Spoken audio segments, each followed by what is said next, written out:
Hello students, welcome back to my channel. Vishal Gupta आपका teacher. कैसे हो आप सब?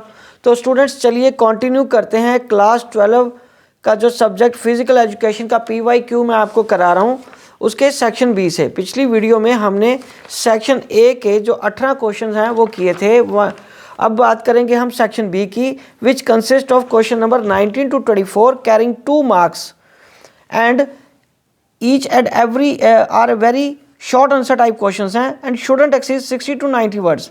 Attempt any 5। ठीक है, एनी 5 करने हैं, लेकिन मैं आपको सारे के आंसर बता दूंगा, एक सजेस्टिव आंसर आपको बता दूंगा। बट एक चीज़ याद रखिए, जिस भी बुक से आपने पढ़ा हुआ है आप उसी बुक से याद करके भी लिख सकते हो। ज़रूरी नहीं कि जो मैंने वर्डिंग लिखी है वही लिखनी है आपको। जिस तरीके से आपको कन्वीनियंटली ईजिली समझ आता है उस बुक से, जिस बुक से सारा साल आपने याद किया उस बुक से भी आप लिख के याद कर सकते हो। ठीक है, ये मैं सिर्फ सजेस्टेड आंसर बता रहा हूँ आपको। ओके, तो चलिए बात करते हैं। सेक्शन बी में अटेम्प्ट करने हमें 5 क्वेश्चंस। पहला क्वेश्चन आ रहा है, describe the second class lever with suitable example from sports. चलिए, तो इसका आंसर क्या है? A second class lever is a type of lever where the load is situated between the fulcrum and the effort. This arrangement allows the effort to be closer to the fulcrum, making it easier to move a heavy load.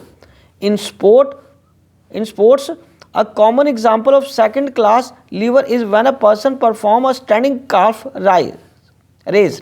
Example क्या है? Standing calf raise in sports में क्या होता है? जैसे fulcrum है, the ball of the foot acts as the fulcrum, और load कहाँ जाता है? The body weight is the load that needs to be lifted and effort, the effort is applied by the calf muscles at the back of the lower leg. ठीक है students, चलिए अब हम आगे बात करते हैं क्वेश्चन नंबर 20 की। Enlist 4 test items of Johnson Metheny test of motor educability. ठीक है जी, आधे आधे मार्क्स का ये क्वेश्चन होगा। 4 आपको लिखने, 2 मार्क्स मिल जाएंगे आपको। अगर चाहो तो आप एक एक सेंटेंस में इसको एक्सप्लेन भी कर सकते हो। ठीक है, मेडिसिन बॉल थ्रो, दूसरा स्टैंडिंग ब्रॉड जंप, तीसरा 50 यार्ड डैश, चौथा shuttle run. These test items provide a comprehensive evaluation of an individual's motor abilities and physical fitness। ठीक है स्टूडेंट्स, चलिए अब हम आगे बढ़ते हैं क्वेश्चन नंबर 21 में। सो क्वेश्चन नंबर 21 क्या कह रहा है स्टूडेंट्स? मैं आपको बता रहा हूँ ये, write a short note on the menarche. चलो इसकी बात करते हैं। So it is the term use to describe as the girls first menstrual period, making the onset of the puberty and her ability to reproduce। और की points इसमें क्या है बच्चों? इसमें बायोलॉजिकल चेंजेस आते हैं, फिजिकल ग्रोथ होती है, emotional impact, cultural and social aspect भी इन्वॉल्व होते हैं इसमें। ठीक है जी, नेक्स्ट हम बात करेंगे क्वेश्चन नंबर 22 की। Enlist 4 asanas that helps to control asthma. तो जितने भी ये मैं पॉइंट्स लिखा रहा हूँ आप उनको चाहो तो अपने हिसाब से जितना आपको ठीक से याद हो उतना आप एक्सप्लेन भी कर सकते हो एक एक सेंटेंस में। तो अब हम 22 की बात कर रहे थे। जो 22 में हमें कौन से आसन देने हैं टू कंट्रोल अस्थमा। अस्थमा को कंट्रोल करने के लिए एक भुजंगासन, सुखासन, अर्ध मत्स्यार्धसना और सेतु बंधनासना।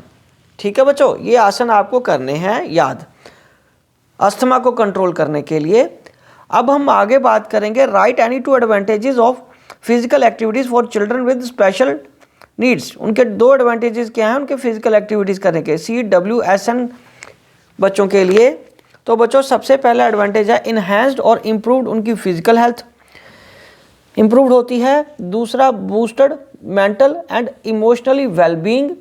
ठीक है बच्चों, चलिए अब हम बात करते हैं क्वेश्चन नंबर 24 की। Mention any 2 types, mention any 2 types of frictions by giving suitable examples from sports. तो ठीक है, इसमें सबसे पहला आ रहा बच्चों स्टैटिक फ्रिक्शन, दूसरा काइनेटिक फ्रिक्शन। राइट स्टूडेंट्स, तो स्टूडेंट्स ये क्वेश्चन सेक्शन बी के यहीं कंप्लीट होते हैं।